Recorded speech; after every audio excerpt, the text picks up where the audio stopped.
Hey guys, welcome back to Ken Michaels Radio. And I just want to say thank you to all of you who have been watching these videos where we talk mainly about the Beatles, having so much fun with all the guests that I've been having on. Hey, the last few interviews have been dynamite. A lot of very personal stories about George in particular and Ringo. Should really check it out. I am thrilled with the last few shows that I've been doing with John Harris, Bernie Hamburger, David Wild. Check them all out. Paul Sally talking about Jimmy McCulloch. Really good shows. And if any of you would like to make suggestions here on the channel for what you'd like to hear more of, whether it's more one-on-one interviews or you might like the panel discussions that we've had here on this channel, feel free to send me an email at everylittlething@att.net. My guest this time is Jordan Rontag, and he was a guest here on the show not that long ago. If you want to go back, it's show number 46. And he talked about why Revolver is his favorite Beatles album and why Paul McCartney is, in his opinion, the most fascinating of the Beatles. And Jordan wanted to do a number 9 Dream show, which we haven't done for a while here. And guess what? He wants to do it on Paul. So let's welcome back Jordan Runtagh. How you doing? Thank you. I am great. Thank you so much for having me. I've seen people choose houses in less time than I've spent on working on this list. You're a bad man. This was tough. This was incredibly tough. Some of these I'm still on the fence about. I mean, I love all my children equally. So many of these songs are so special for so many different reasons. So, but I did my best. I hope if maybe you won't all agree, but I hope you all enjoy a lot of these too. And the debate's half the fun anyway. So it's not as easy as it sounds. No, and I have the easier job because I just respond to what you guys say. So yeah, it's easy for me to name my favorite like 1 or 2, but once you start dipping down and you have a top 10 list, it's really tough. So for those of you who are not familiar yet with the number 9 Dream show, that's when I ask my guest to pick one of the 4 Beatles he wants to talk about. I come up with 3 categories and my guest has to name his top 3 in each category. 3 categories, 3 answers, 9 answers altogether, number 9 Dream. That's why it's called that. So the 3 categories are top 3 solo McCartney albums. And Jordan, you wanted to include Wings, right? Yes. Some people see that there's a differentiation. I'm that way, but then I let the guest determine, whether or not Wings and solo McCartney are the same or if they all belong together. So that's up to our guests here on the show. You've always felt that Wings was the same thing as a McCartney album? Well, I'll do you one better. I got a Wings, I got a Solo, and I got a Fireman. Oh God. So I didn't have Thrillington, didn't have any Percy Thrillington on here. So that was my I was expecting that. I know, I'm sorry. It was number 4. If I had top 5, I would have picked it, but yeah, it was my 4th choice. Okay. No, I always feel guilty saying this. Obviously, I don't want to make Wings sound. The other members of Wings are obviously all tremendously talented, and I know it was a group, but I do consider it all sort of a cohesive McCartney solo, period from 70 to today. Okay, I could see both points of view, and sometimes I look at the whole catalog, Beatles and solo, like it's all one. So it's all in the way that you look at it, really.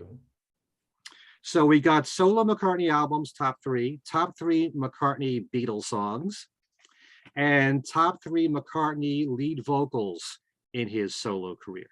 That was the toughest one for me. You're right. 3 is a strange number to pick. 1 I could do, 5 or even 10 I could do. It's the 3. It's you got to leave off ones that you really do hold near and dear, and that's the choice.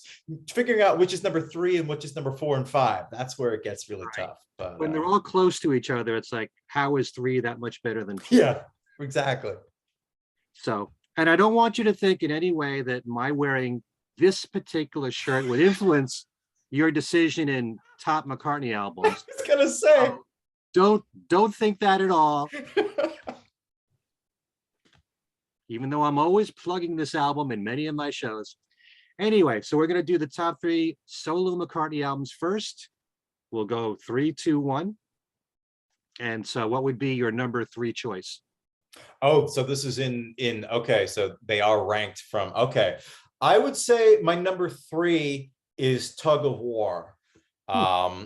which I would have to say it's probably my favorite serious in quotes Paul album. And when you hear my 2 and 1, you'll maybe see a little more of what I mean. This is the one that really felt like he sort of, to me, set out to make a statement. And obviously this was the album that came in the wake of John's death. And it must be challenging to gear up to release something that is going to be poured over with a microscope to see, clearly there's going to be some kind of response to this monumental loss in your personal life. So I always kind of, as a kid, when I first started listening to it, I was the same way. That's how I listened to this record, is going through every line. Obviously Here Today is the big one, but even on something like the title track, like trying to figure out, or Someone Who Cares, even like starting to figure out if that was a song about, reaching out telephonically to a friend, which sounds like that was his relationship with John for the last years of his life. So I was always fascinated with this record. It was one that I first started listening, one of my earliest introductions to Paul's solo catalog just as a kid. So I think that's probably why it ranks so high on this list for me, just personally. But it felt like this was the one where he sort of felt as though he was forced to grow up in a sense. You could, both his age, he was staring down 40 the year it was released, and also in the wake of John's death too. That's definitely something that is a cataclysmic life event, and obviously makes you reevaluate all your priorities. And getting the people around him for this record, coming on the heels of McCartney 2, which was just a complete solo enterprise, it felt like circling the wagons in a way. You've got George Martin, Jeff Emerick, Ringo, Denny Lane. You got kind of like all the old friends together. It felt like almost like this was his way of consolidating his reputation on a record. Almost like revisiting the Beatles. I don't really want to dwell on the grief aspect of this record, because I don't think that's the primary emotion of it. But seeing him reconnect with all these people that had played such a big role in the Beatles story, you get the sense of somebody calling an old friend to, reminisce about their friend who's no longer there, and this music growing out of it. First of all, Beatle people aside, Carl Perkins, Stevie Wonder, Stanley Clarke, Eric Stewart, Roxy Music's Andy McKay, Fairport Convention's Dave Maddox, Steve Gadd. What an amazing lineup of people on this record. That's just nuts. And excuse me. I'm fascinated by the theory that it's a concept record, and not that makes the music any better or worse, but it always felt somewhat semi-autobiographical to me, from, again, as I mentioned, the title track, Tug of War, opposing forces coming together. It's tempting to think of that as John and Paul, and then seeking in to Take It Away, which to me, I always thought was, it's sort of sung in this voice of this really earnest musician out on the road. And I'm thinking back to all those stories about the Beatles crammed into that van, with Mal in the driver's seat driving around, at all hours. It just kind of makes me think about, and then even having Carl Perkins on the album, going back to the Sun Records days, the early heroes. Here Today, obviously, what more can you say about that? It's interesting. And even opening with Tug of War and closing with Ebony and Ivory, a song about coming together, after opening with a song about, conflict. An interesting record to me. It always meant a lot. Oh, Ballroom Dancing. I got to shout out Ballroom Dancing. That's another one that felt a lot like, it reminded me of That Was Me from Memory Almost Full, kind of like, maybe I'm thinking of the scene from Give My Regards to Broad Street in the big ballroom dance number. But I always thought that was a little more autobiographical than, maybe he would let on. Yeah. So much of what you're saying here, I've heard that sentiment. It's kind of like, what Paul was writing during the Wings days was suitable for a band. Whereas here he's talking with much more maturity in his lyrics as an older man. And there's a lot of nostalgia here. as you say. And when you think about it, and this just occurred to me, you've got this superstar lineup with all the musicians that you mentioned. And aside from Tug of War, Pipes of Peace, where so many of those musicians were on both, he didn't really do that. Yeah. After that, he would pretty much play all the instruments or most of the instruments with a few people, or we would have the band from 89, 90, and 93 with Hamish Stewart and Robbie McIntosh and the different drummers, or the band he's had the last 20 years, or Flaming Pie with a few musicians, but he never went that superstar route with Yeah. so many amazing musicians, the Dave Maddox and the Steve Gadd and all those people. Do you miss that? Do you feel like, maybe he should have continued in that direction? Um, Or gone back once in a while to that?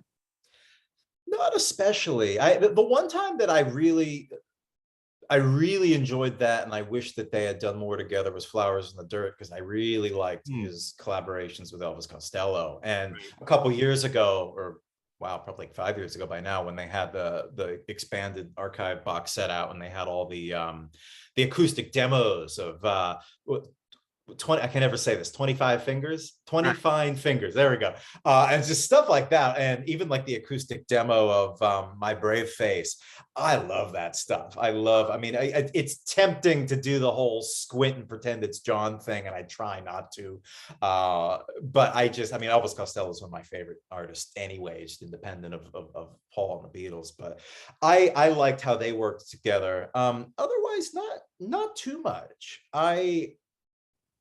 It's interesting as a flavor pairing. It's interesting to see how they fit together. I mean, but in the same way that, this is a stupid analogy, but like putting a watermelon in a salad or something. It's like, oh, that's it. I wouldn't have thought to do that. That's a weird, unique taste. Or people who put, dip their French fries in a chocolate milkshake. Like, oh, it's funny to hear someone who's so distinctive pair with somebody else who's so distinctive and see what comes of that. And I always like, the stuff he did with Steve Miller, from all the way back to My Dark Hour to Flaming Pie.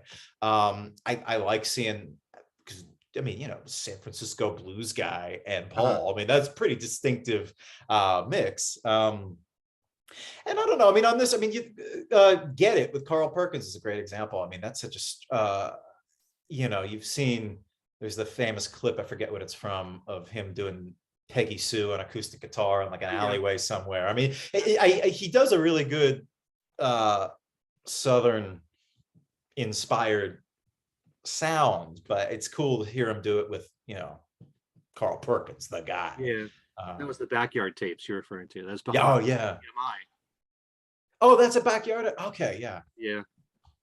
Yeah. How did you feel about Paul working with Stevie Wonder? There's a lot of people, and let me tell you, in case you don't know this, Stevie Wonder is my favorite artist in the world, next to the Beatles. The stuff they put out in the 70s was beyond amazing. And I always wish that Paul and Stevie had done more than these two songs. But there'll always be those people, and I understand this. It's kind of like with the Rockestra lineup. You got all these great musicians, and this is all you can do with them, the Rockestra theme. And I love the Rockestra theme, don't get me wrong. And so glad to see you here. But you've got the greatest talent assembled into one room, and you've got something really simple put together. It was executed well. And here you got Paul and Stevie Wonder, two of the biggest geniuses on the planet. And you kind of wish maybe they did something a little bit more serious together, writing together. Ebony and Ivory was written all by Paul. And What's That You're Doing was a collaboration, which was really the result of a jam. So how did you feel about those two songs and how they work together?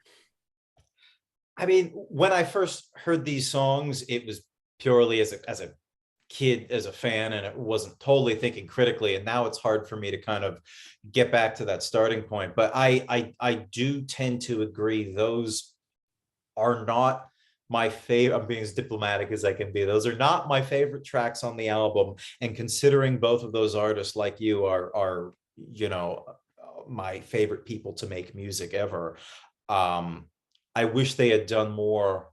Although, who knows? Wasn't there that story about Stevie in probably around the same period, maybe a little earlier, doing a whole album with the meters that he shelved. And I mean, that's what I heard, one of those, like, Okay. secret tape kind of things. So I mean, there's a part of me that wonders if maybe they did more, but for whatever reason, it's in some vault somewhere.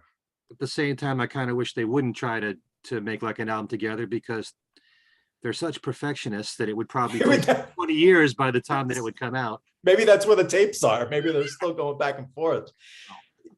Yeah, I what's that you're saying? I like that better than Ebony and Ivory, because I like that type of, when did the original Musicarium come out? 79? Yeah, I like that kind of. It was like 82. Oh, was it that late? With 79 was the Journey Through the Secret Life of Plants. Plants. Okay.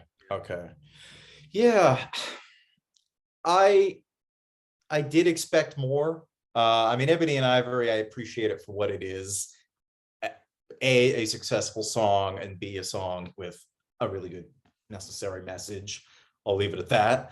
And it's cool that we got to hear them together at all. But yeah, not my favorite track on an album that really, I mean, there are lines on this record that still, as a 34-year-old person, hit me differently every year. I mean, well, it went so fast and we all grew up. It's such a simple line. It sounds almost banal, but it almost hurts. And also just to think, I mean, him singing this in the wake of John's death, 10 years on from the Beatles, or 12 years on from the Beatles, like just that the simplicity of that line, and how uncharacteristically stark it is for his canon in a song that's otherwise so. I mean, it's ballroom dancing. It's the bounciest song on here. One of the most effervescent, frothy songs I feel like he done in this era. And yeah, and even in the years that come, we may discover what the air we breathe and the life we lead is all about, but it won't be soon enough for me.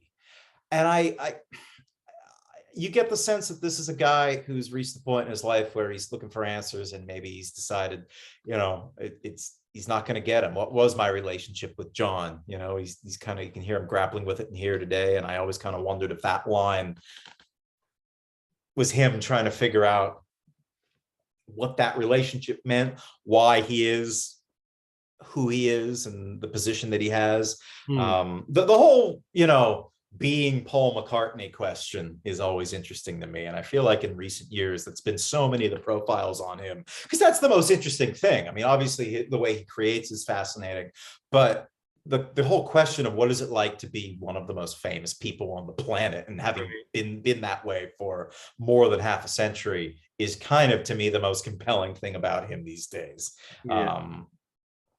Anyway, I'm rambling now, but hey, that's what we do. You can ramble on as much as you want, and it doesn't have to be a Led Zeppelin show either. Nice. No, but there are times when I thought Tug of War could be about him and John, the competitiveness between the two of them, but then Paul's never admitted it, so I never go on record saying that it was. So that's why I want more of these lyrics books coming up.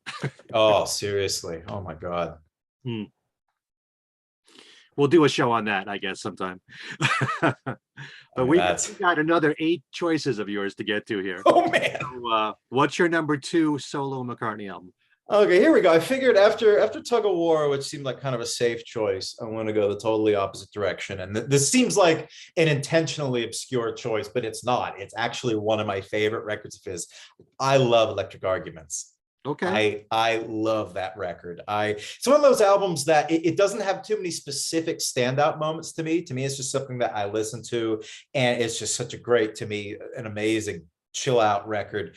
And it reminds me of that album that he always talked about making back in his International Times days with Barry Miles back in '66, when he was going to like John Cage happenings and, Luciano Berio lectures and stuff. And he was always talking about wanting to do a solo album called Paul McCartney Goes Too Far. And I always wish that he had done that, because it was going to Uh, be this sort of weird avant-garde album. And I feel like this was maybe the closest that he ever got to doing it. And the premise of the whole record, I love. I guess they were going to set aside a day and make a track a day. I mean, it was done right. over the course of, I think, several years, but just we're going to give ourselves a day. At the end of the day, we're going to leave here with a piece of music. And just getting back to that ethos that he always talks about of making music is literally pulling a rabbit out of the hat, where there's no trick, it's magic. There was once nothing. At the end of the day, you get up and there's something. There's a song that's capable of bringing joy to people. Yeah. And that's something that, as a person who dabbles in music but has never been able to successfully write a song himself, which is my situation, that has never gotten old to me. That has always been something that I've revered and respected, and I'm endlessly fascinated by. It's why I became a journalist, was to try to talk to the people who could do that. And I feel like he has never lost the respect for that either. And that's something that still fascinates him. So setting aside this kind of loose structure of, okay, a song a day, I just thought was so cool, because it really kept the spontaneity in these songs. I mean, there's, you'd be tempted to, I feel like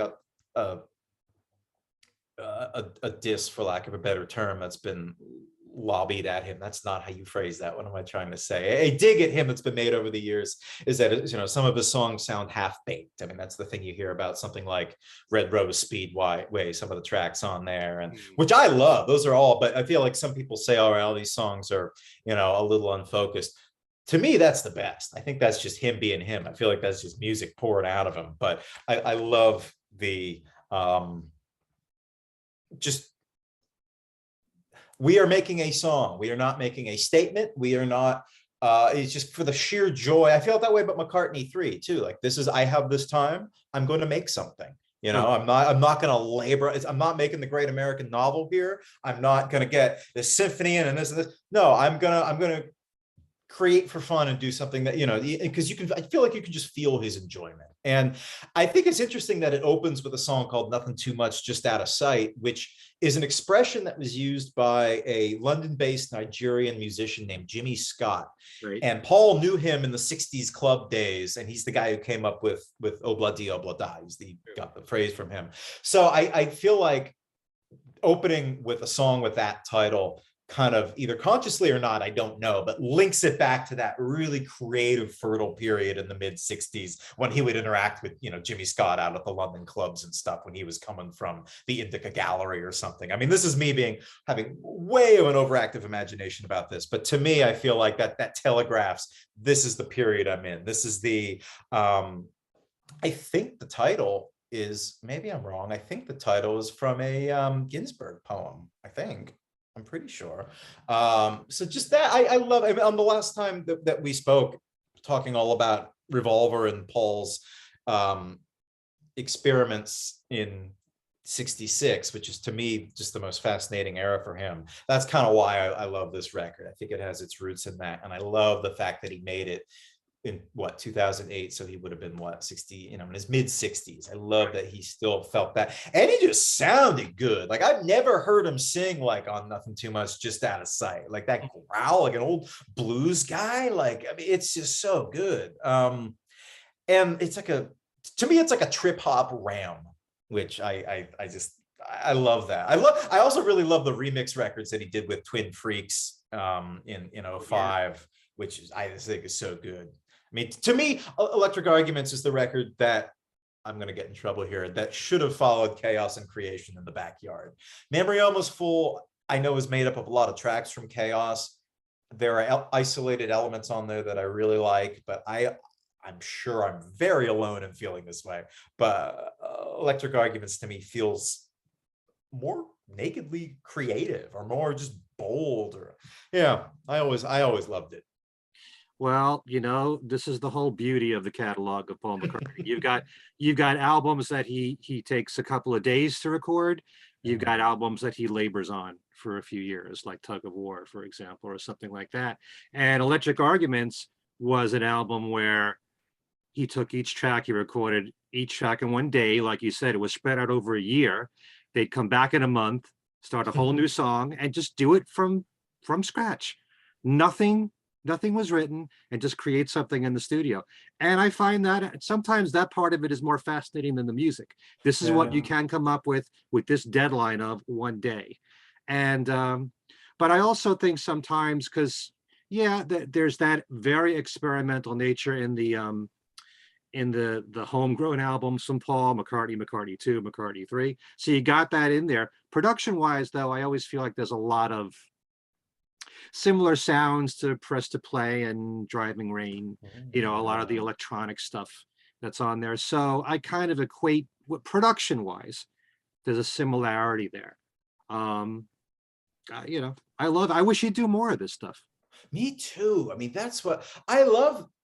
I mean, I feel like 2/3 of the songs on here break 5 minutes. Like, I love that. I mean, Don't Stop Running is like, it's like a mantra. It's just, I used to write to that. I used to have that, and I don't usually write to music because the words mess with my head, and I don't know, I'm just weird that way. But I used to have that on repeat, and because it became like a rhythmic element. The lyrics on so many of these songs are interesting, but in a lot of cases I feel like he almost uses them as a rhythmic element, and it just, yeah, I love how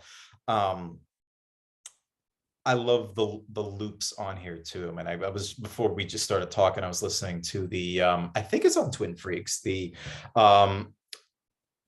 Long-Haired Lady, which is just, it's hard. That's a club track. I mean, it's so, and it's all, it's, yeah. I mean, again, this gets into my endless respect for Paul's bass lines and, as a rhythm player. But yeah, I feel like that comes to the fore on these kinds of tracks too. I'm pretty sure he built a lot of them up from bass loops and drum tracks to start.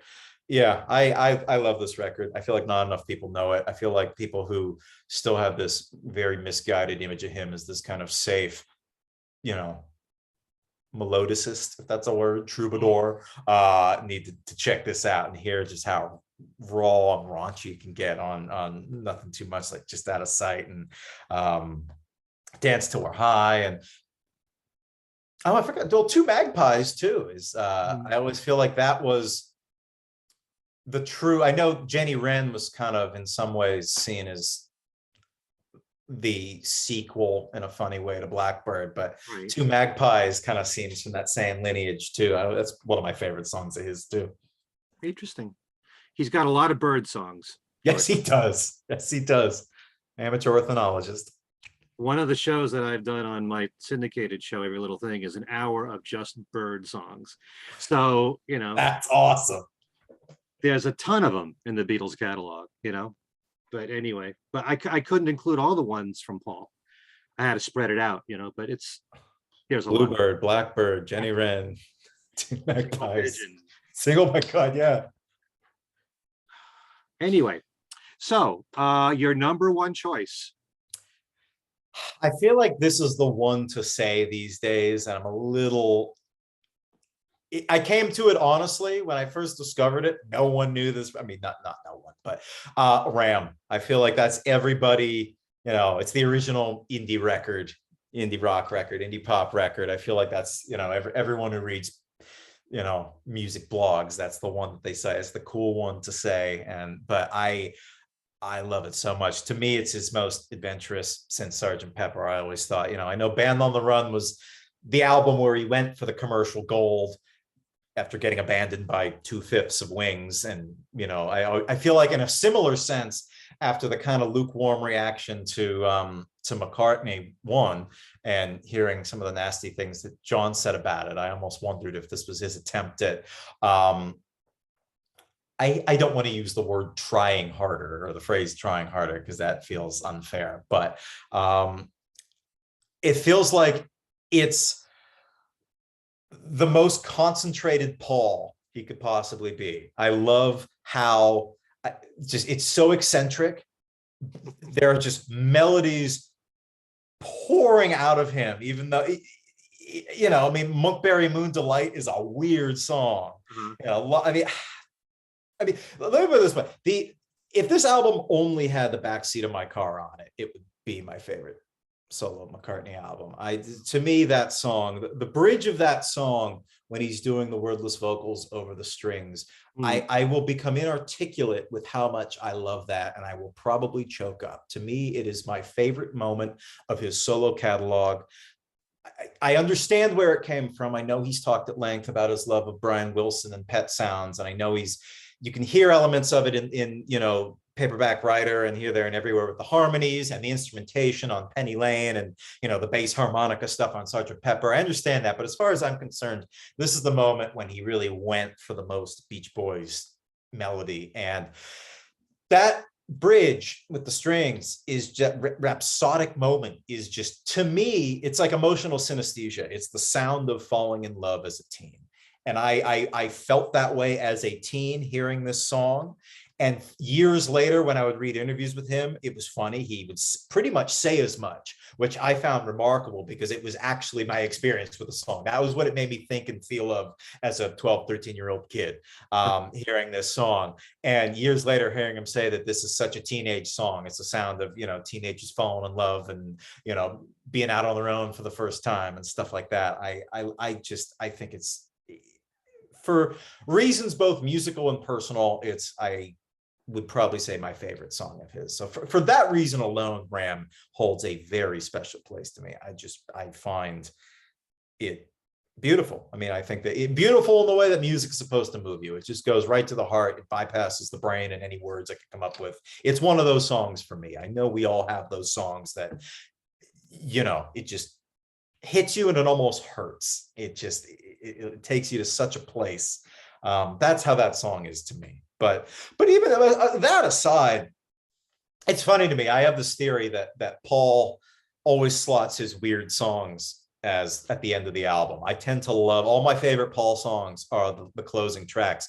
Morris Moose and Grey Goose on London Town, 1985, Rinse the Raindrops on Driving Rain, the one I Can Never Say on McCartney 1, even Beautiful Night on Flaming Pie, which is, not that weird, but Anyway on Chaos and Creation with the secret track on it, Don't Stop Running on Electric Arguments. There are all these loose, long, weird kind of jams that have a kind of strange structure. Whenever there's a new McCartney album coming out, I know I shouldn't do this, but I always head to the last track first, just out of curiosity, because that usually is where he puts the kind of weirder one. But so for Ram, I love, Monkberry Moon's Delight, I want to give special attention because I feel bad for not having it in my favorite Paul solo vocal moments. I just think his growl on that, kind of like Nothing Too Much, Just Out of Sight. I can't believe how he was able to sing that the whole song. And Dear Boy, I love his, I feel like that overused term Beatlesque that, is now shorthand for a certain kind of sound, is that kind of music hall Edwardian parlor room sound that you could draw a line from For No One to When I'm 64 to Your Mother Should Know to Martha My Dear to something like Dear Boy. I love that kind of music hall soft shoe, very prim, very, very twee in a funny way with the horns. I love that. And Dear Boy, I think I read that it took him 4 days to do the vocals for that because it was so elaborate with all the a cappella stuff. To me, that's a highlight. Eat at Home, incredible power pop song. Again, I'm becoming inarticulate with how much I love this record start to finish. It's one of the few. Usually there are a song or two on some of Paul's records that even by my very forgiving standards is a little too much that I might skip, or just Venus and Mars I've almost put on this list, but Medicine Jar I don't like. Just songs that I just ring false to me, that just, I don't know, for some reason. Ram I can listen to all the way through. I adore it so much. It's so amazing. I've always loved Ram from the very beginning. I've never said it was the best because he's made so many great albums, but it is really remarkable now how it's so revered over, it's taken this long to happen. And you're not the first person to call it the ultimate indie pop album now. And, I have trouble sometimes thinking indie, Yeah. one of the biggest names in the world that everybody has heard of. I would think independent is like an unknown artist, a relatively obscure artist, Yeah. But yeah, this album is all over the place, and I love the disciplined nature of the songs, and yet Yeah. the quirky nature of the songs. You know, I love when he does something as goofy as Smile Away. Yeah. And yeah, Backseat of My Car has become, I always loved it. Now I think it's one of his greatest masterpieces, without a doubt. Yeah, Too Many People. Yeah. You know how cool that ending is with that guitar solo when it goes on and on and on and on, and it suspends, and it's kind of, I want to hear more of that. Yeah. I don't want it to fade, you know. So anyway, no, we move on. What do we have next? Get lost in thought here. Top three Oh, McCartney Beatles songs. oh There's an easy man. topic.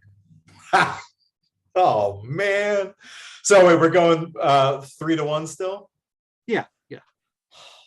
Oh God, I gotta make a game time call here. All right, I'm gonna say number 3. I should explain. This is more of a representative song because if I could magically snap my fingers and have a singing voice like any one person, it would be Paul McCartney doing Little Richard. I love his Little Richard scream. And so this is a representative song of his Little Richard screams. I love it so much. And obviously I know it's sacrilege to, when you're pulling a list of Beatles songs, to pull a cover, unless that song is Twist and Shout, which I feel like is almost transcended the coverdom. I feel like they've almost co-opted that, but I was tempted by Long Tall Sally. I mean, that is one of my favorite Beatles songs. To me, it is the most exhilarating, thrilling. To me, there's, maybe because it dates all the way back to the Litherton Town Hall days, and coming back from, it's such a part of him that I almost feel like, in the same way that John to me kind of owns Twist and Shout, although I know the Isley Brothers and the Top Notes did it first. Right. I love Long Tall Sally, but because it feels I can't pick a cover song for this category, I'm Down. I love I'm Down. Right. I know he wrote it specifically to kind of replace Long Tall Sally as a set closer. And I know he was really proud of it because, he'd later say, I mean, it's a very Paul thing to say. Writing, it's easy to hang a song on a good melody, which to my response is, it's easy if you're Paul McCartney, you can write melodies like that. But on these rock and roll songs, you don't have a lot to work with. You got 3 chords, an attitude, and a scream. Right. And it was really hard to write a song like I'm Down. And so he was really, really proud of it. And to me, I always loved the song because I always associate it with, it's indelibly linked with the footage at Shea Stadium when they're just on the mountaintop and they are, their sweat's pouring down their faces. They're all red in the face. They're just giddy with this bizarre situation that they find themselves in. They're on the mountaintop. John is playing the Vox Continental with his elbows. They can barely sing because they're laughing too hard. It's just, to me, it's emblematic of just this great pinnacle for them and just the fun of it. And it gets back to the fun. I mean, I know, you get the whole montage in anthology of the cops with, the riot gear and stuff, tackling people on the baseball diamond that are trying to break through the, I know that it was chaotic and crazy, and especially over in '66, but I love I'm Down. And yeah, I mean, just Paul's voice that comes out the top of his head. I love that story of John going to him and saying, how do you do that? Like, I can't do that. Like, that's not my, I could never sing like that. I can do rock and roll music just fine, but I can't sing like Little Richard. And Paul said, I wish I could tell you. I don't know. It just comes out the top of my head. And then when they were recording, I think it was Kansas City, yep, he couldn't get that note. And John called up timeout and came over and kind of whispered in his ear, hey, it comes out the top of your head, right? And just, I love those moments of camaraderie. You hear it on Anthology when John's trying to hit the opening for Mr. Moonlight, and Paul's like, nearly. And even at the end of Twist and Shout, at the fade out, you can hear Paul go, yeah. Like, those moments between the two of them I always, I think about when I hear these songs where they're just letting it rip, thinking about how cool the other one thinks it is. That, it's those moments when, there's that story of John listening to the cassette tape of Revolver demos, and he hears Here, There, and Everywhere, and said, "Wow, I like that better than any of my songs on here." I find those moments between two guys who, given the era and their age, weren't especially great at sharing their feelings for one another. I find those stories so touching. Humanizes them, and just, you think of your own friends, you think in your own life, you put it in your own perspective. And so whenever I think of Paul shouting Little Richard Scream, I think of the joy of Chase Stadium, and I think of the admiration of his bandmates for his ability to do that. And the fact that he recorded I'm Down on the same day that he did not only I've Just Seen a Face, but also Yesterday, that makes no sense. How you could just do this larynx ripping song and then do Yesterday. I think I'm Down was first in the day. I think you're right. And then you listen to Yesterday and you listen for any signs of vocal wear in his voice, and it's not there. Right. That just blows my mind. So I love I'm Down. It's just such a fun one for me. Yeah. Well, McCartney in many ways is beyond human.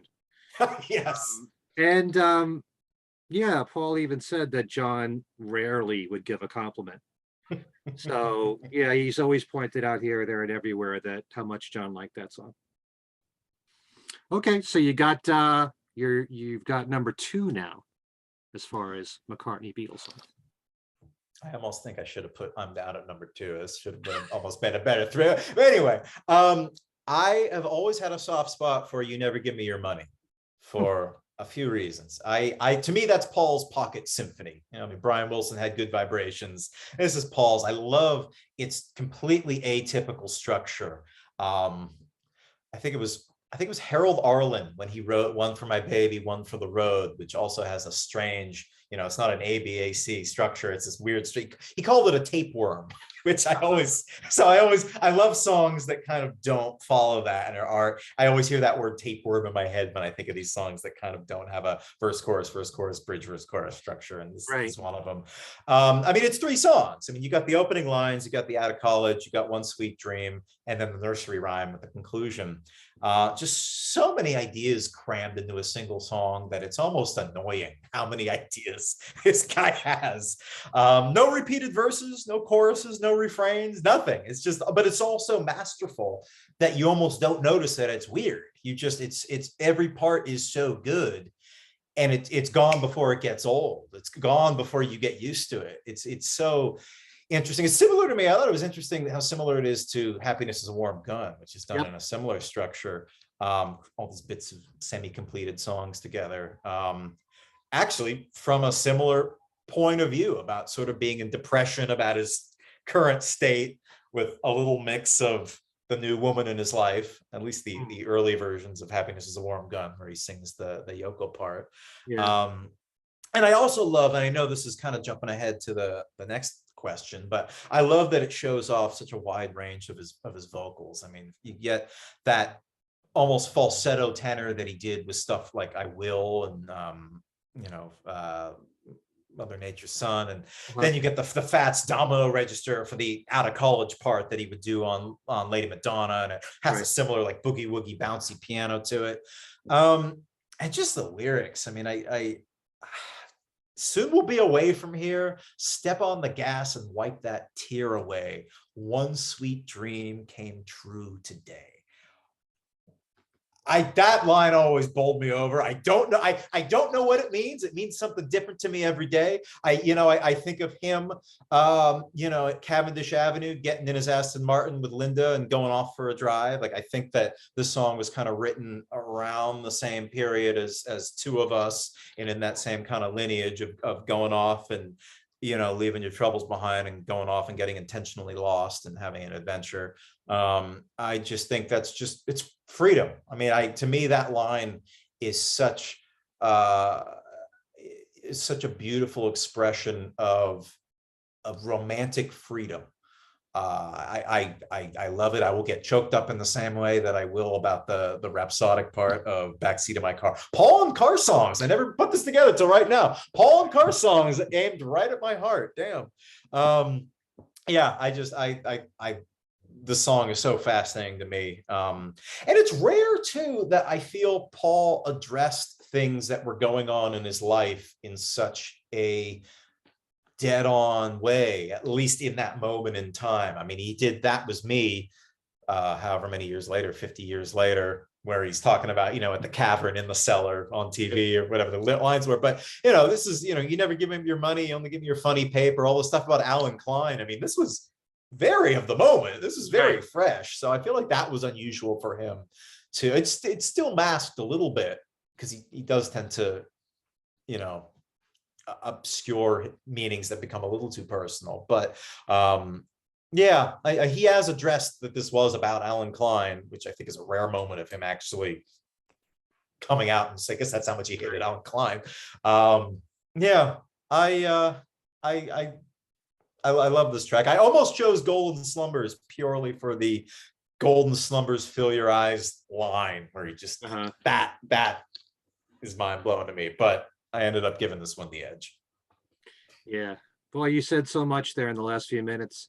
But, very often in the various shows that I do, I love to point out all these semi-finished songs that are strung together, which has happened quite often. And Paul has done it masterfully, like with Band on the Run or, Uncle Albert, Albert Halsey. I mean, and it's so effortless. And you'd think that he wrote the whole thing together the way that it came out.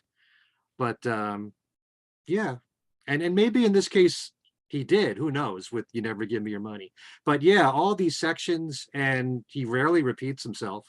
He brings back You Never Give Me Your Money and Carry That Weight, but it's so brilliant. And it's really interesting when you hear like the on the reissue of Abbey Road, when you hear the long one or the big one or whatever they call it, the whole medley with Her Majesty in the middle, because it really does kind of remind you, oh yeah, they made these choices of where to put this, where to arrange this. And you think about it on a micro level with this song, it's like, oh, this wasn't all written together. They actually thought, oh, this is how we could weave this in, which is a whole other skill set. I mean, obviously they had George Martin there, but acting sort of as their own, musical secretary to piece all those things together is a totally different skill than coming up with a good melody at a piano. It's a different skill than just songcraft. I don't even know what you call it, musical architecture. Yeah, that's so fascinating to me, his ability to weave those unlike parts together in a way where it sounds, you don't see the blend, you don't see the join. And John would write off, the medley on Abbey Road, not realizing the brilliance of what it takes to put it all together. Yeah. So I've often said the only thing that matters is the end result. Yeah. And God, I mean, everything flows so well on side 2 of Abbey Road. It's so, brilliant. Can I say that word often enough? Yeah, I'm serious. I mean, what other word is there? That's, yeah. Superlatives fail us. So we're dying to hear your number one choice. I might have said this the last time I was on. This is, if you forced me to choose my favorite song of all time, if you really made me, I would have to say this song. I've got to get you into my life. That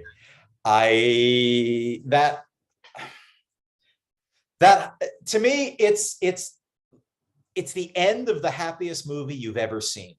It's the happiest ending. It's the climactic musical number to, it's pure excitement. That high note that the trumpet hits right on the fade out, that's just it for me. I just think it's so exciting. It's so hopeful. It's so open, which I feel like is the thing that maybe I love most about Paul, is the openness to ideas, experiences, sounds, collaborations, whatever it is, you fill it in. To recognize the possibility of I was alone, I took a ride, I didn't know what I would find there. That's like a lost line from on the road or something. I mean, that's just up there. That's one of the most thrilling sentiments that I feel like I can imagine. I mean, maybe I've been in New York too long and I'm just not used to being in a car and like driving out in the city. So maybe it's part of that, but to me, it's just it's such an amazing track. And I feel like this is a rare example. I shouldn't say rare, but a great example of the Beatles,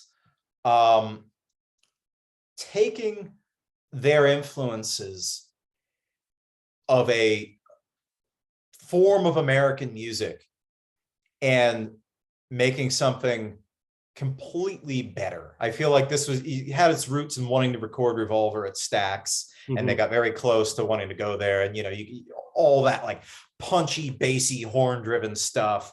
But, Eddie Floyd, Wilson Pickett, Otis Redding, Booker T, and Steve Cropper, and all those guys. I mean, you can hear that influence on this. And obviously, when you imitate somebody, some kind of sound, and you add your own fingerprints to it, and you end up making it something totally different.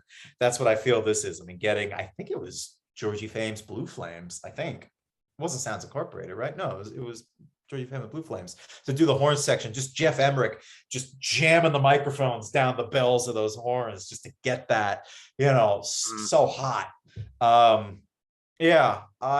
Again, it's funny. The higher up we go on these lists, the more inarticulate I'll get, because I'll just be like, I just love it so much, and that's all I'll be able to say. I think sonically, lyrically, musically, melodically, everything about this is amazing to me. And I know I mentioned this the last time we spoke. I always thought it was interesting that I have a theory that this is if John wrote Tomorrow Never Knows as his sort of experience with LSD, this was kind of Paul's version of it. He said it was about pot, but the timeline makes it so that it was most likely his first acid experience with Tara Brown was in December of '65. So I always thought it was interesting comparing and contrasting. It's like two painters in a painting class painting a model in the middle of the room and seeing their different, their unique approaches to the same thing. I always thought was interesting too. I adore this track. I think that it's similar to I'm Down. That excitement and that joy, permeates this. And I think that's the thing that, is maybe the one thing more than anything else that I think will make the Beatles endure for, as long as there's recorded sound. And I don't think it's discussed enough is that sense of joy and excitement. I think it's simple and it's cliche, but you know what? The best things in life tend to be. I think that's not only my favorite Paul song, I think it's my favorite song. I think. Of all time? I think so. Yeah. Wow. It's funny, growing up hearing that song, you would normally think it's about meeting the woman of his dreams, and then later on he says it was an ode to pot. So it could work on that level too. But and I love what you said about, the Beatles were thinking about doing an album like Revolver in Memphis and all. And I kind of wish that they did more stuff like this. But then again, part of the beauty of the Beatles is that they didn't repeat themselves. Yeah. So they were always on to the next thing. But I could have dug more songs like this. Imagine if they did this and Taxman and like Drive My Car with Steve Cropper and like Duck Dunn. Like that would have, again, not that the Beatles need help with, instrumentally, but just getting that Memphis groove would be so cool. And I'd read that, like, I don't know how true this is, but I'd read that like Elvis had offered them to stay at Graceland, and like this whole funny alternate universe story about them potentially going to Stax. And then the version I heard was that Brian pulled out at the last minute because somebody involved with the studio leaked it to the press. That was, again, it could have been 1,000 reasons why that didn't end up happening. And I'm sure that it was really complicated, but yeah, that would have been amazing. Oh my God. Oh, well, that's another thing. The Beatles are always looking for fresh ideas, doing something different. Maybe they were getting tired of doing everything at EMI. So just to be in a different location would be a different stimulus for them. So, all right, let's go on. And what's the last category? Top three McCartney lead vocals in his solo career. Oh You already man. gave away the number one. No, I didn't actually. I didn't. No, no, no. This was no, no. That was a. I don't want to say it was a consolation spot, but like I factored that in to like, okay, no, I didn't. Don't worry. Man, I literally have 6 songs listed here. I'm just gonna. My number 3. This is a weird one, and it probably won't make sense to anyone but me. I have always been, I'll say haunted might be the word, by House of Wax.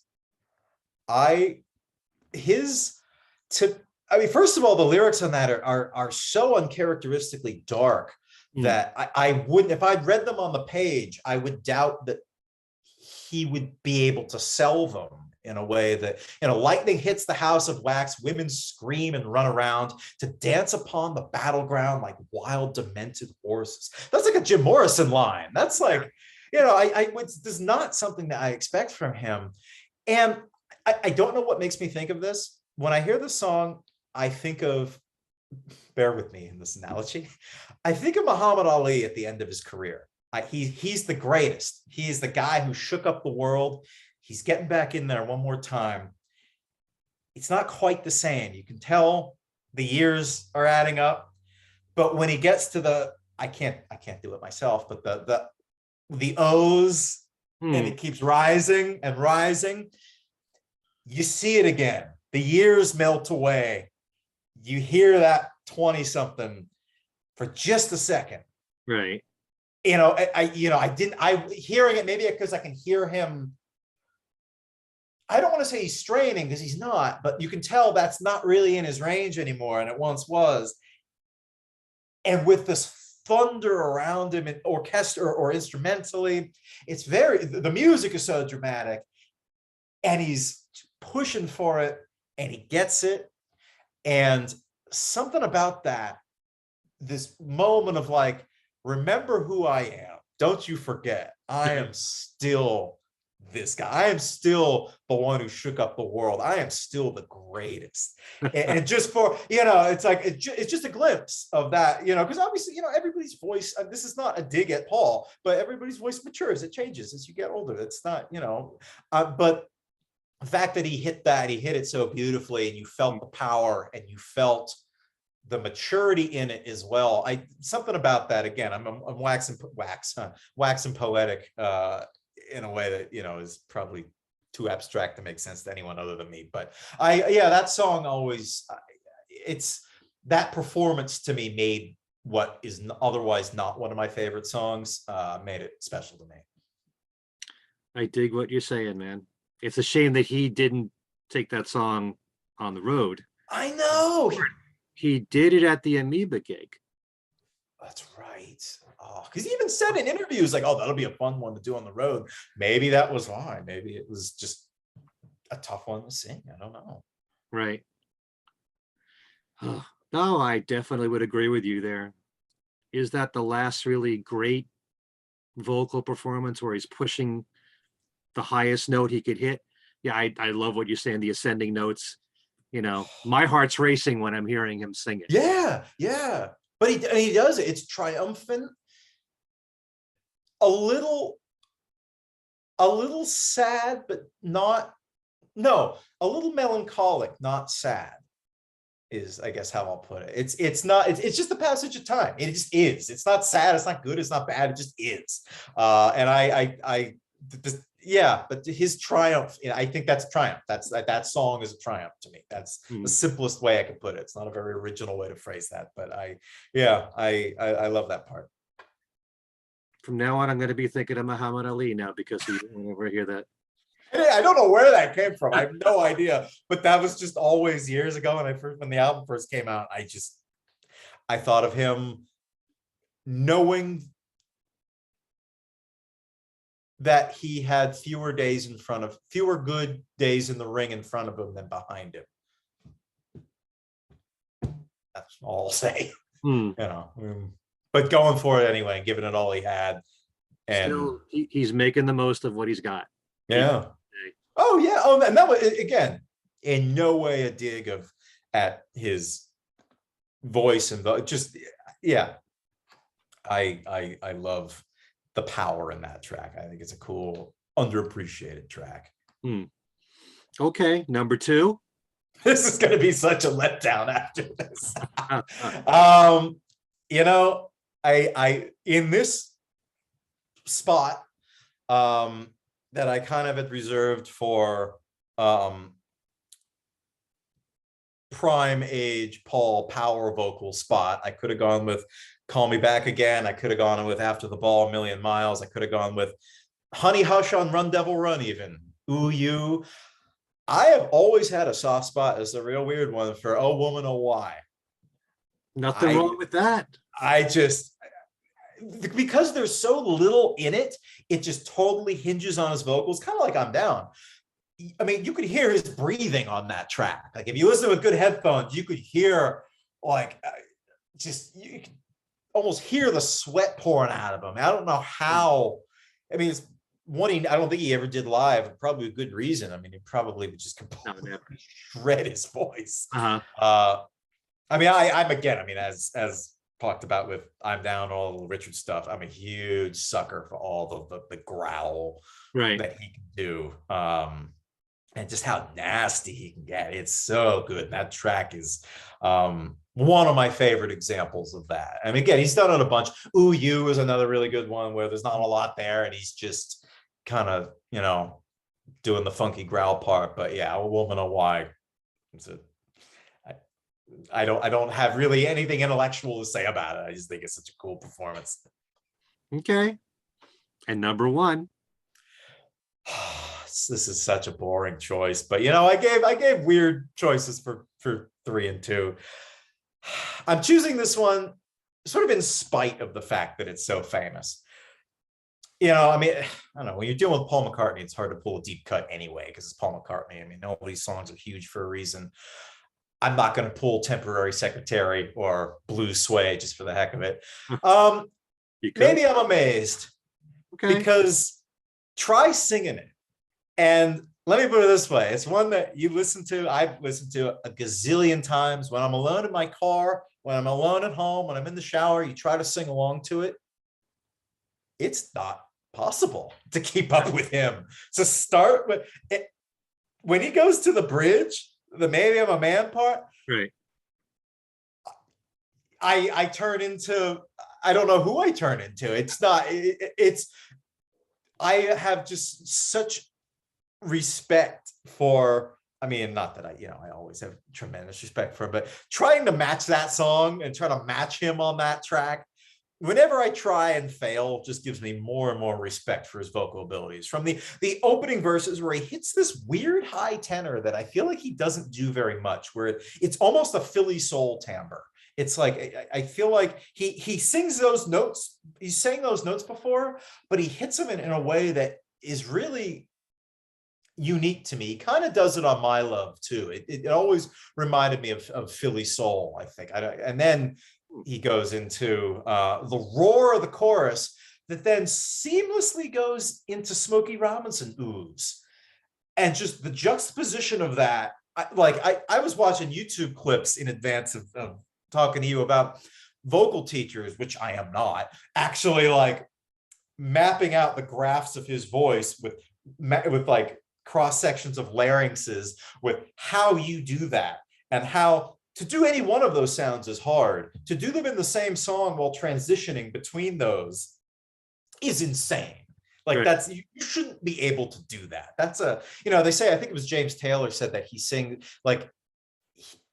sings in his way. He actually went to a doctor, and there's something weird about something abnormal is the word I'll use, about his vocal folds that gives him that really unique way of singing, where it's so, it almost comes across as almost speaking. And so I feel like there's something like that with, or Freddie Mercury with the way his mouth is, that gives him, he never wanted to get his teeth fixed because he was afraid that would do something with the resonance of his voice, which vocal teachers have said there's something to that. There's got to be something with Paul, because the way all the different timbres that he's able to sing within that song, not to mention the notes he's able to hit. It's a crazy, crazy song. I encourage anyone listening, when you're alone, when you're in a safe spot, if you're alone in your car, if you're in the shower, wherever you feel safe, try to match what he's doing. And I'll speak for myself. I don't think it's possible. At least not with Yeah, so you really prefer the very edgy, growly, that rockin' voice of Paul over the soft, because he's got so many styles there. I was gonna have "I Will" in here. "I Will" is one of my. It might have been. I think it was in. I was gonna put it in the Beatles section, because that too. I mean, the way he's. I love his. If there were 5 spots, I would have had a Paul folky, Heart of the Country, his demo of "Goodbye," his demo of "Step Inside Love," his "I Will." That voice with the sort of Donovan-y almost. No, not really, but so I love too. I mean, it's just, I'm having trouble thinking of somebody who has that adaptable of a voice. Maybe Billy Joel, who I know, loves Paul and probably has a lot of his vocal stylings as a direct result of Paul. It's just incredible what he can sing, from delicate folk to these kind of Smokey Robinson-y R&B soul stuff, to Little Richard screams, Fats Domino growl, Elvis, Buddy Holly, like hiccupy rockabilly stuff. The man can do it all. Higher we go on the list, the less articulate I get. Like we said, he did "I'm Down" and "Yesterday" in the same day, and I've just seen the face. How can a voice be that flexible? It's amazing. It really is. That's one of the things that I don't think people talk about enough when it comes to Paul, are his vocals. And not just that he's a great singer, but he's so versatile.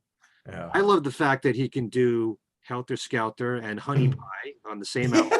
Yes. He could do "We All Stand Together," a completely different voice. Yeah.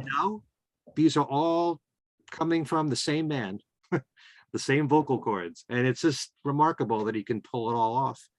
And just another reason to admire the man. Yeah. Don't have to sell you on that. I was going to say, in the words of Forrest Gump, that's all I have to say about that. Okay, those are great choices. Before we close, I want to let everyone know that just recently you interviewed Julian Lennon.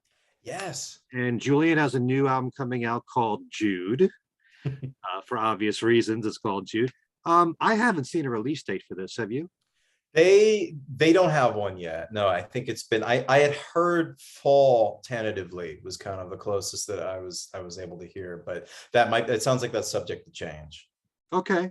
Yeah, I'd asked them too, and they actually weren't sure when I spoke to them. Yeah, I've heard the single, Every Little Moment, and the flip side, Freedom. Love both of them. And you've heard the whole album, right? It's great. A lot of the tracks, including some of the vocal takes, date back from his the Velat era. Really, a lot of them are old demos from when he was living in LA in the early 80s. It's an incredible album. It's really great. I think people are really gonna like it. Yeah, and it's funny because some of the stuff again is pushing 40 years old, and some of the tracks are recorded very recently. Kind of like what we were saying earlier, I can't see the join. It's really it's really great. It's really amazing how consistent it is, considering the decades that separated some of these tracks and vocal parts and different instrumental takes and stuff. Yeah, it's a really strong record. I'm really excited for people to hear it. Yeah, I'm very impressed with all the Beatles kids, really, but Julian, I interviewed Julian when his last album came out, Everything Changes, Oh yeah. and so impressed with that album. I mean, this is someone who I certainly get the feeling just takes as much time as he wants to make sure everything is just perfect. Yeah. And I even said to him, I'm really a melody guy before a lyrics guy. Not only are his melodies fantastic, but he put a lot of time into the lyrics of that last album.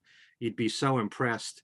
Um, he's given us a lot of really great work, and I do feel, very sorry for the Beatles kids because they'll always be compared to their parents, and a lot of people won't be able to give them a fair shot for that reason. At the same time, they have the advantage of having a record contract because of who they are. So it's a double-edged sword. It's a lot of people who listen to Julian and they can't help but think, well, he's John's kid.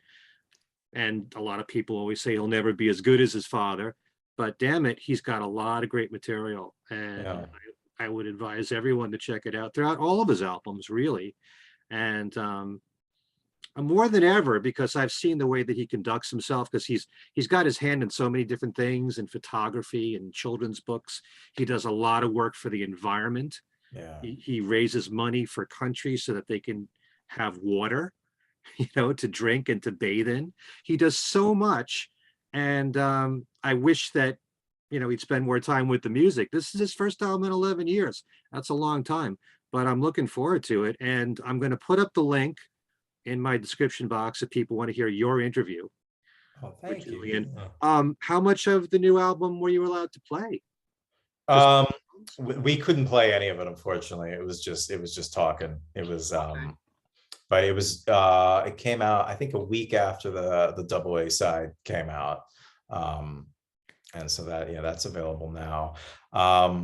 This was also a couple days after his cover of Imagine, which was Right. very and he talked a lot about what that was like for him, because it was something that he told me he was dreading the day that he knew he would have to cover it someday, for some kind of, it was kind of this thing that was hanging over him, the moment that people sort of expected it from him his whole life, really. I mean, people have been looking to him even back in the late 80s when they were talking about, or when the anthology came out and people in the press were talking about, a Threedles reunion and get Julian in to, this poor guy has had to deal with that his whole life. Yeah. And he's talking about all the people that want the Suns to reunite. Yeah. Here come the Suns, Insane. Yeah, I mean, I feel bad for him in that sense, but he talked a lot about covering that song and how cathartic it was for him, and healing in a lot of ways too. Yeah, it was really, it was very touching to hear him say a lot of that, because I know anyone who knows his story feels bad for him, in a lot of ways. I mean, he seems like in a lot of ways he's, maybe I'm projecting, a sensitive kid who had kind of a rough gig in a lot of ways. And it was nice to hear that this experience of covering that song was healed some old wounds for him. And also I thought it sounded great. It was a beautiful version of it for a great cause, to raise money for Ukraine. So yeah, it was a really thoughtful, really funny person. I mean, you could tell he's thoughtful just by listening to his music, as you said. I mean, his lyrics are so rich and so insightful. He takes so much time and very thoughtful and very intentional about everything that he does, from his photography to his philanthropy work, to his children's book and his foundation, the White Feather Foundation, raising money for clean water in underdeveloped countries. Yeah, really interesting person. It was such an honor to speak to him, and I'm excited for people to hear his music, because I think it's really fantastic. Yeah, and if anyone's wondering what we're talking about with Imagine, he re-recorded Imagine with Nuno Betancourt from Extreme, and there's a video that you can watch, and it's just playing the acoustic guitar and Julian singing, and he sounds fantastic. His voice sounds exactly the same. Yeah. He's almost 60 now, and he sounds just like it was Velat time, It's crazy. Yeah, I can't get over how good he sounds. I mean, he made a joke about it. He's like, yeah, because I don't sing that much. It preserves it. It usually should work the other way around. Yeah. Voice. Anyway, let me talk a little bit about your work, because when you were on the first time here, there were several shows that you co-host for iHeartRadio. And we mentioned Off the Record, Inside the Studio, and Rivals. And do those shows are you still working on those right now? Still working on Inside the Studio. That's the one that Julian was on. That's a weekly interview show. Off the Record is kind of more of a long-term thing, because that's the one where the first season, it was a multi-part, almost like an audiobook biography show about one art. We did David Bowie for the first one, and sort of still more in the research and development phase for season 2, because it took like a year to write that first one. It was, I think the scripts for it were like 200 something pages. So taking a little bit of a breather before tackling that again. I do have a new show that just launched on April 18th. It's 3 days a week. It's Monday, Wednesday, Friday. And it's called Too Much Information. It's basically, I kind of jokingly call it an audio listicle, where we take a different movie, TV show, album, song, and just give fun behind the scenes facts, trivia details, stories, just things you didn't know about these kind of beloved pop culture entities.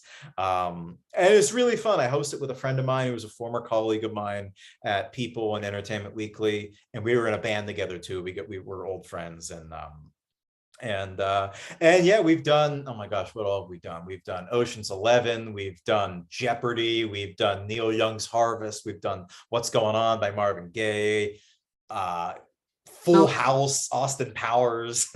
Is each show just one topic?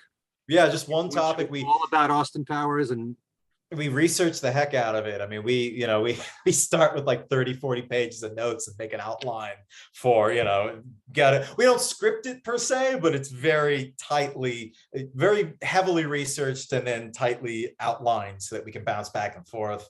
And yeah, no, it's all sorts of weird facts, like Regis Philbin auditioned to be the voice of the Beast on Beauty and the Beast. The Jeopardy theme, Merv Griffin wrote it on Marlon Brando's piano, and it earned him $80 million over the years. Oh yeah, all sorts of funny stuff. I didn't know about the Marlon Brando part, but that's cool. all sorts of, it's all things like that. It's all like, what all do we have coming up? Oh my gosh. Well, actually, here's a very relevant one. Did you know that the last letter that George Harrison ever wrote was to Mike Myers? Yes. It was a fan letter. I read that. Yeah, it had to do with Austin Powers. Yes, he was a fan of.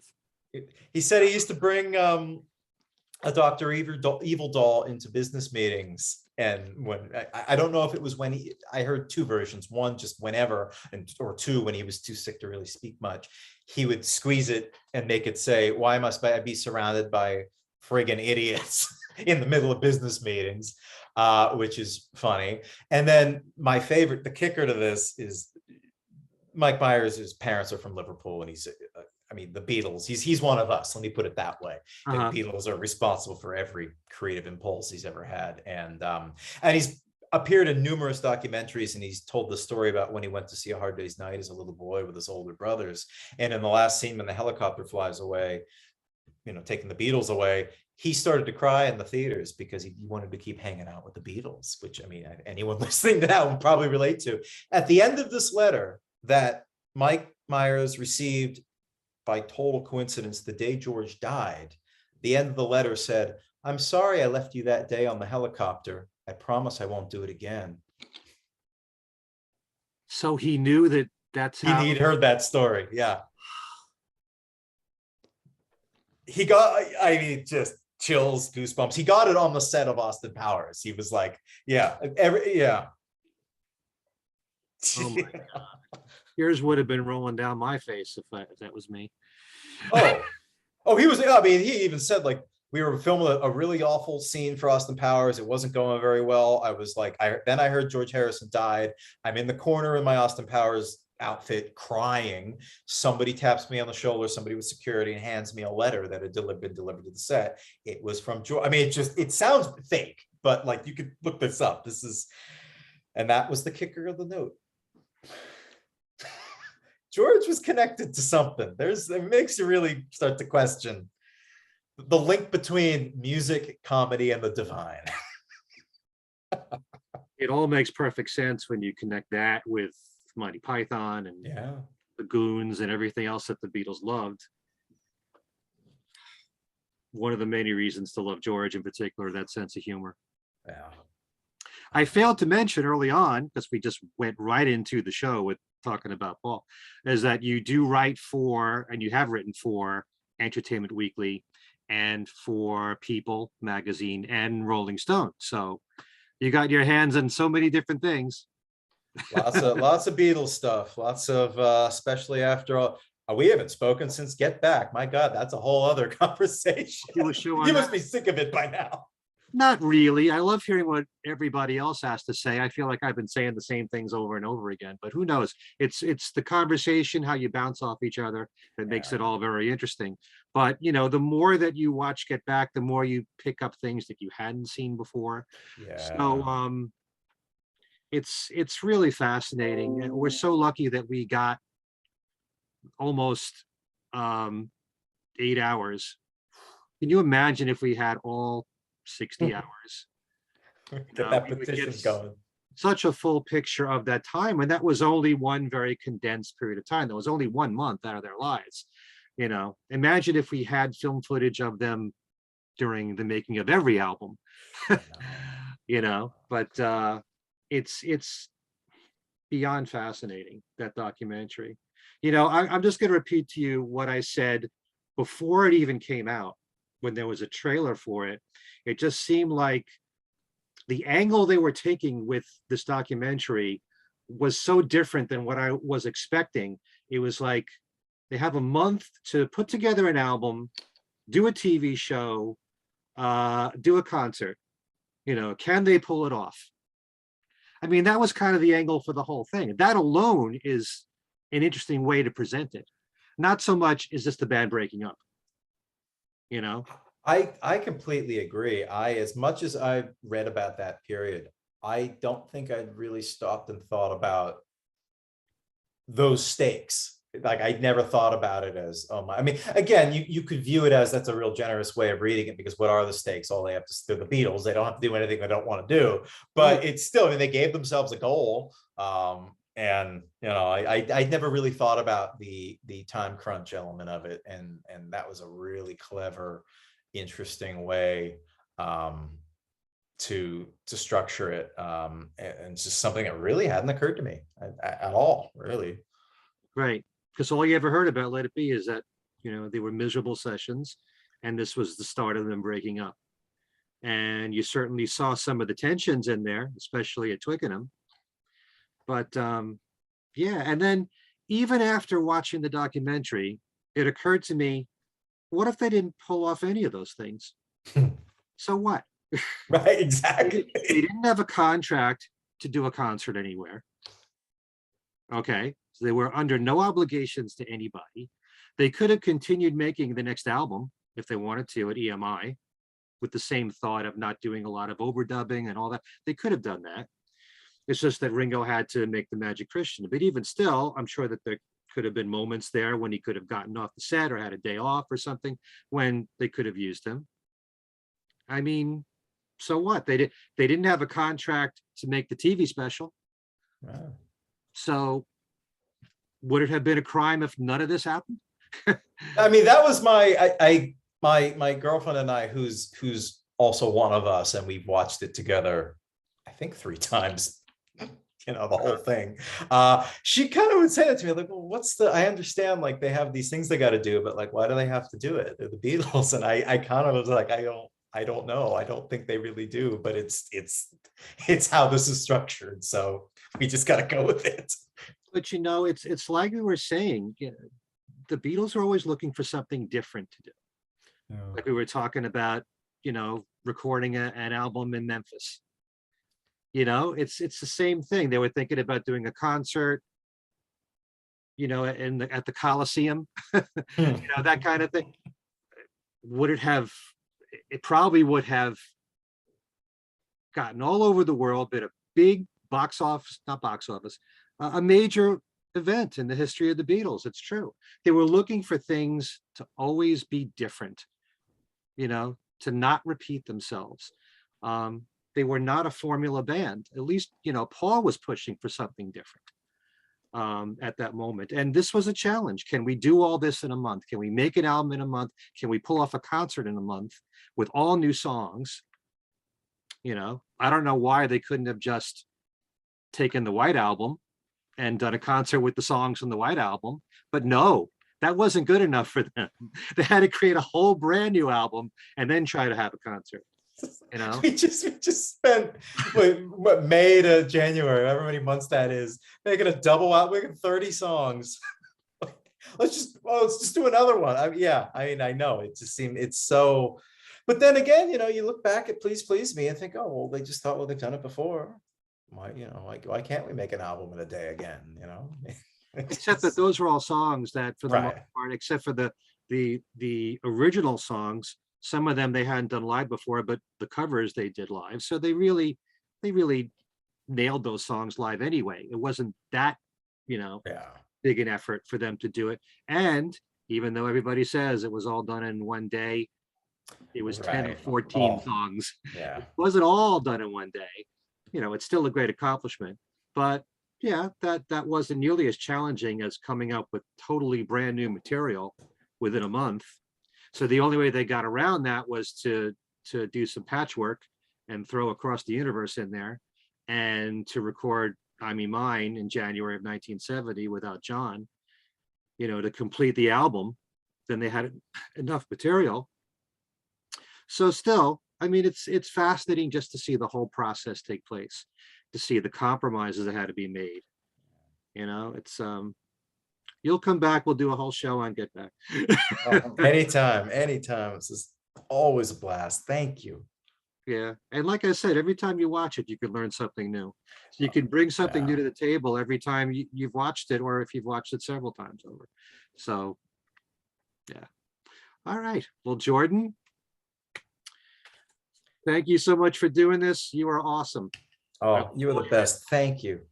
I had a blast. Please, anytime. I such a joy talking to you. Thank you so much for having me. Anytime you want to have any talk about the Beatles here on this channel, you can talk about anything you want. I know you're eager to talk about Two Virgins. At some point. We'll do that in Life with the Lions. We'll do a double episode. Yeah. They each deserve a separate episode. Yeah. Hey, you like all that adventurous stuff McCartney was doing in '66? Two Virgins is, and Unfinished Music #2. I gotta own that category. That's true. All right, Jordan, thanks so much for joining us. Thanks to all of you for watching, and we'll see you next time. Take care.